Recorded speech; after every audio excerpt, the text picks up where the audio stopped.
The Hillsborough County School District filed a lawsuit against the Hillsborough County Commission this week after the commission rolled back the date of a teacher pay referendum by 2 years to 2026.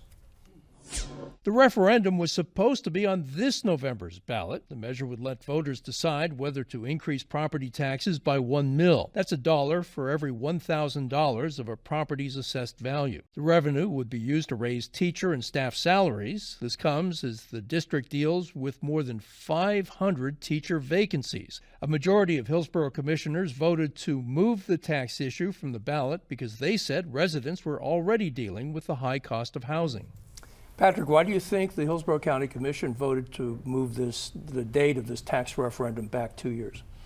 This tax has some enemies. There's some people who don't want millage rates increases, and obviously someone did some research, gave it to Warsaw that said, here's a way of defeating this. It's an unusual way of the County Commission imposing its will, and they got 4 votes from Republicans on this issue, and so we went from having 800,000 people having a decision in whether they wanted to have teachers paid more or less, and we've gotten it down to 4 people having that decision. I don't believe it comes back in 2026. There's an effort to change the school board today so that school board then will not put it on the ballot. How dire is the need? If you look at teacher pay in Hillsborough compared to surrounding counties, how dire is the need in Hillsborough County? We've got to have more money in this system. We're not going to be able to compete with Pinellas, Pasco, and the other counties if this is the case.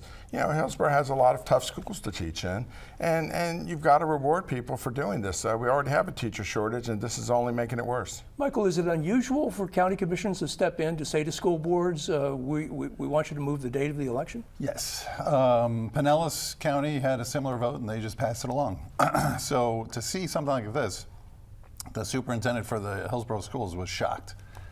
He had an interview with our reporter 2 days before, and this never came up because it wasn't even on his radar that this could come up.